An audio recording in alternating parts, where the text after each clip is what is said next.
우리 출애굽기 25장의 오늘 말씀을 잠깐 묵상하겠습니다. 오늘 이 본문의 말씀에 보면 하나님께서 모세를 부르시죠. 그리고 40일 동안 시내산 가운데서 하나님이 그들의 백성과 언약을 맺으시며 그들이 살아가야 될 길과 또한 그들의 말씀으로 그들에게 주시는 것들을 보게 되어집니다. 이스라엘 백성들은 지금 출애굽했고 광야길을 걷고 하나님이 그들을 향하여 예비해 놓으신 땅으로 향하고 있었죠. 여러분, 하지만 이스라엘 백성들이 주님이 원하시는 것은 무엇입니까? 좀 더 그들의 삶이 윤택하고 잘 살고 그들의 나라와 그들의 민족이 이루어지고 이러한 것들이 아니었죠. 하나님의 관심은 그들이었습니다. 하나님의 관심은 그들과 함께하는 것이었고 그들과 관계 맺는 것이었고 그들과 오늘도 함께 걸어가는 것이었습니다. 그렇기 때문에 오늘 하나님은 오늘 모세를 통해서 그를 불러주셨고 그들을 향하여서 오늘 성소를 오늘 짓도록 말씀해 주시는 것들을 보게 되어집니다. 그래서 이스라엘 백성들의 삶의 중심은 이 출애굽기를 통하여서 보여지는 이스라엘 삶의 중심에는 뭐가 있습니까? 항상 성막이 있습니다. 그래서 그들의 텐트 생활을 했죠. 그래서 광야시를 지날 때에도 항상 하나님의 성소와 성막을 중심으로 해서 12지파가 그 주위를 둘러 자기의 거할 처소를 삼았던 것을 보게 되어집니다. 다시 말하면 그들의 삶의 중심에 예배 장소가 있었고 그 예배 장소는 곧 그들이 하나님을 향하여서 날마다 나아가는 그들의 삶의 중심에 주님이 계셨다라는 것이죠. 이 성막의 상징성을 잘 드러내는 본문이 히브리서 8장에 보면 5절에 성막을 하늘에 있는 것의 모형이다, 그림자다라고 말하고 있습니다. 그리고 9장에서 보면 그 성막의 그림자가 누구냐? 바로 성막의 실체는 예수 그리스도다라고 말씀을 하고 있죠. 오늘 본문에서도 하나님께서 그들에게 성소를 지으라고 말씀하시는 이유가 무엇이었습니까? 그 결론을 보면 8절에 내가 그들 중에 거할 성소를 이라고 말씀하죠. 내가 너희들 중에 거할 것이다. 그 전까지는 이스라엘 백성들에게 보이는 하나님은 어떠한 하나님이십니까? 24장 17절에 보면 산 위의 여호와의 영광이 이스라엘 자손의 눈에 맹렬한 불같이 보였다라고 말해요. 하나님의 가까운 하나님이 아니라 멀게 느껴지는 먼 곳에 우리가 접할 수 없는 분이라고 생각했다면 이제는 하나님이 내가 너희들 가운데 그들 중에 내가 거할 함께할 성소를 만들 것이다 라고 말씀하시는 것이죠. 그래서 하나님은요 이 성막을 통해서 죄인된 우리들 가운데에 하나님의 말씀을 계시해 주시고 또 죄인된 우리들에게 함께 거하자라고 말씀해 주시고 죄인된 그들에게 만나주시는 장소로 말씀하시는 것으로 무엇보다도 그들의 삶을 받아주시는 장소로 더 나아가 속죄의 장소로 이 성소를 하나님께서 그들에게 허락해 주셨다라는 것이죠. 그 성소를 지금 주님은 이스라엘 백성들을 향하여서 지어라 라고 말씀을 하시는데요. 그 가운데에 몇 가지를 말씀하고 있습니다. 우리 2절 말씀을 함께 볼까요? 제가 자막은 준비를 못했지만 우리 성경을 보시면서 함께 읽겠습니다. 이스라엘 자손에게 명령하여 내게 예물을 가져오라 하고 기쁜 마음으로 내는 자가 내게 바치는 모든 것을 너희는 받을지니라. 아멘. 그 성소를 짓기 위해서 하나님께서 요구하셨던 것들이 있었죠. 첫 번째가 뭡니까? 내게 예물을 가져오라는 것입니다. 돈 얘기가 아닙니다. 헌금을 많이 해라, 교회를 위해서 뭘만 내라, 이러한 얘기가 아니라 여기에서 말하고 있는 예물을 가져오라고 하는 주님의 마음은 뭘까요? 주님의 뜻은 그것이죠. 주님이 그 성소를 사람의 손이 없으면 못 짓습니까? 아니죠. 하나님은 하실 수 있는 것이죠. 만물의 주관자 되신 그 하나님께서 못하실 일이 뭐가 있겠습니까? 하지만 오늘 하나님은 내가 예물을 가져오라는 것이죠. 그것은 뭡니까? 하나님이 하실 일에 내가 너희들을 초청하겠다라는 거예요.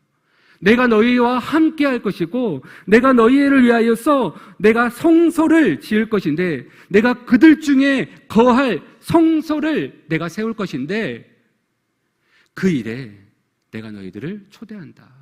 내가 너희를 통해서 내가 그 일을 할 것이다 라고 주님이 말씀하시는 것이죠. 도움을 필요로 하시는 분처럼 마치 자기 백성에게 무엇을 요구하시는 것 같이 보이지만 이것은 하나님의 능력이 없어서가 아니라 오늘 우리에게 하나님의 일에, 거룩한 일에 참여하도록 하나님의 은혜의 기회를 우리에게 주시고자 하심임을 말씀하고 있는 것이죠. 우리에게 헌신을 요구하시는 하나님의 이유가 뭘까요, 여러분? 굳이 하나님이 직분을 주시고 우리에게 사역을 주시고 또 삶의 우리 교회 안에 여러 가지 봉사와 섬김의 자리를 우리 각자에게 주시는 이유가 뭘까요? 그것은 순종해야 한 후에야 알게 되는 하나님의 그 놀라우신 은혜가 있기 때문이라는 것이죠. 순종하기 전에는 몰라요. 그것이 마치 내게 짐처럼 느껴지죠. 그것이 마치 내가 감당할 수 없는 힘과 같은 것으로 느껴지죠. 하지만 하나님이 그것을 우리에게 맡기시는 이유는 뭡니까?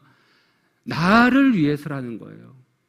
하나님의 일에, 그 거룩한 사역에, 그 거룩한 일에 하나님의 그 놀라우신 그 은혜를 맛보라는 것이죠. 그래서 이스라엘 백성들, 우리가 창세기의 말씀들을 보더라도 많은 믿음의 선진들, 그들의 걸음이 어땠습니까? 순종할 수 있는 상황이 되어서 하나님이 순종하라고 하셨습니까? 하나님이 그들에게 여건이 있어서, 시간이 있어서, 환경이 돼서, 그들이 능력이 있어서가 아닙니다. 하나님은 그들이 감당할 수 있는 조건을 본 것이 아니라 하나님은 그들에게 가라, 해라, 내가 너를 사용하겠다. 하나님은 말씀으로 인도하셨죠. 왜요?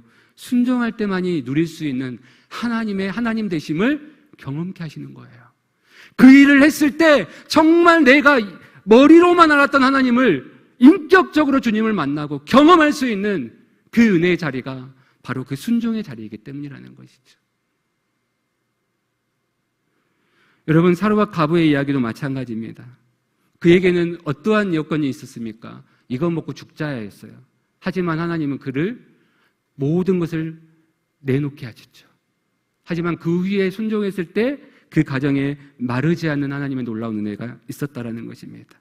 하나님을 아는 자가 순종할 수 있습니다. 하나님을 인격적으로 아는 자가 하나님의 그 말씀 앞에 걸음을 뗄 수 있는 것이죠. 사랑하는 성도 여러분, 하나님 앞에 내가 드릴 수 있는 것이 무엇입니까? 내가의 예물을 가지고 오라 말씀하고 있습니다. 두 번째로는 어떻게 하라고 말씀합니까? 기쁜 마음으로 내는 자가 내게 바치라는 것이죠. 그냥 예물을 가져오는 게 아니라 기쁜 마음으로 내는 자가라고 말씀을 해요. 다른 말씀으로 매으면요, 전심으로 드리래요. 전심으로 드린다라는 건 뭡니까? 전심 전력을 다해서 헌신하고 하나님 앞에 나아가야 된다라는 거예요. 고린도전서에 보면 인색함이 아니라 자원하는 마음으로 하나님 앞에 헌신하라고 말씀하시죠. 그것처럼 우리가 하나님 앞에 드려야 될 것은 뭡니까? 그 은혜를 가치를 알아는 거예요. 우리가 하나님의 은혜를 은혜로 알지 못하는 자들은요, 어떻습니까? 인색함을 해요. 마치 내가 있는 것처럼 한다라는 거예요. 그러나 하나님께서 그들에게 허락하신 모든 것들을 기쁜 마음으로, 자원하는 마음으로, 전심으로 하나님 앞에 드리라는 거예요. 왜요? 자신들이 가진 모든 것들이 하나님의 것이기 때문에. 그들이 가지고 내야 될 예물은 그들이 얻은 것입니까? 아니죠. 출애굽기에 보면 그들이 출애굽할 때 하나님께서 예굽의 백성들을 통해서 그들에게 주셨던 것들이에요. 그들에게 광야의 전쟁들을 통해서 그들에게 얻게 하셨던 것들이에요. 내가 가지고 있다고 해서 내 것이 아니라 하나님의 것이라는 거예요. 하나님의 그 은혜를 아는 자들은 드림에 있어서 인색함이 없다라는 거예요. 사역함에 있어서, 순종함에 있어서, 헌신함에 있어서 인색함이 아니라, 내 뜻이 아니라 기쁨으로 낼 수 있다라는 거예요. 하나님은 그러한 마음으로 오늘 너희들이 하나님 앞에 드려라 라고 말씀하고 있는 거예요. 그것을 어떻게 하겠다고요? 너희는 받을지니라. 하나님이 받으시겠다라는 것이죠. 그러면서 하나님은 두 번째로 오늘 여러 가지를 이야기하고 있지만 거부하는 데는 비싼 것도 있고요, 싼 것도 있어요. 그런데 하나님이 그걸 요구하십니까? 많이 된 자, 적게 된 자, 하나님은 그것을 저울하지 않습니다. 하나님이 원하시는 건 뭐죠? 마음이요, 마음. 너희의 중심입니다. 너희가 어떠한 마음으로 헌신하고 하나님 앞에 드리기를 소원하고. 그래서 예수님도 둘에 또 낸 여인을 가장 기뻐하셨잖아요. 많고 적음의 문제가 아닙니다, 여러분. 오늘 내가 하나님 앞에 어떠한 마음으로 헌신하고 어떠한 마음으로 하나님 앞에 교회를 섬기고 하나님의 일을 감당하고 나아가는가가 더 중요하다는 것을 말씀하고 있는 것이죠. 왜 하나님이 이러한 말씀을 하셨습니까? 내가 그들 중에 거하고자 한다는 거예요. 하나님이 우리의 인생 가운데 함께하고자 하신다라는 것이죠. 오늘 그러한 주님께서 오늘 하나님의 그 거룩하신 일에 우리를 초대하셨습니다. 나의 일에 함께하자. 나의 일에 함께 가자. 주님이 우리에게 말씀하고 있는 것이죠.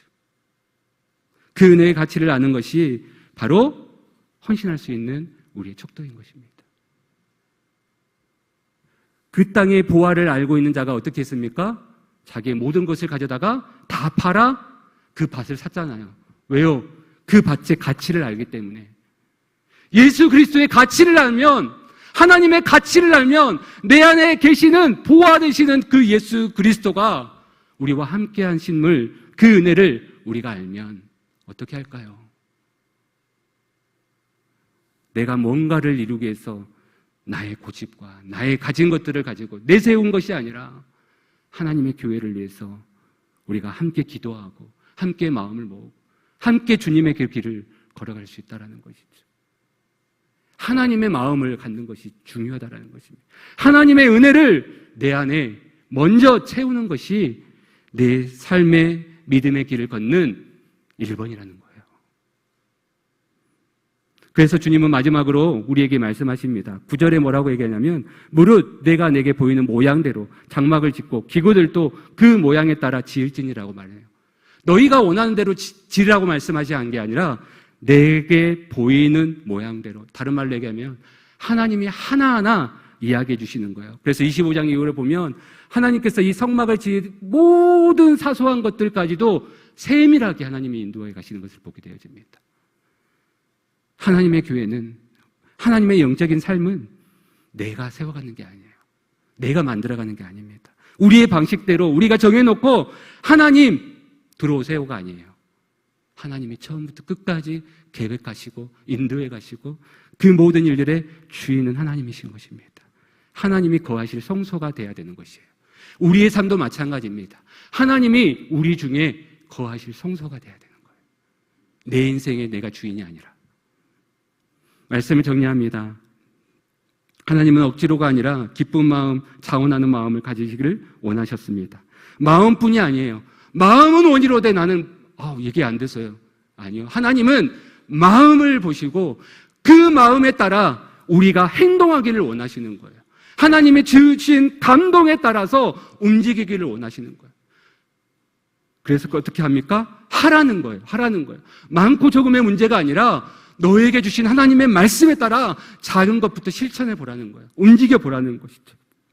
그럴 때 어떻게 합니까? 보여주시는 대로, 보여주시는 만큼 모양대로 가라는 거예요. 네 생각 말고, 네가 원하는 뜻 말고 하나님께서 너에게 보여주신 그 순종의 길에 하나님이 우리에게 알게 하신 그 뜻을 향하여 나아갈 때 하나님은 우리에게 하나님이 진정 어떠한 분이신가를 경험케 하시고 우리에게 깨닫게 하여 주실 줄 믿습니다. 내가 가면요, 내 생각대로 내 신앙의 방향대로 가면 신앙생활의 연수는 늘지 몰라도 하나님을 깊이 만나지 못해요.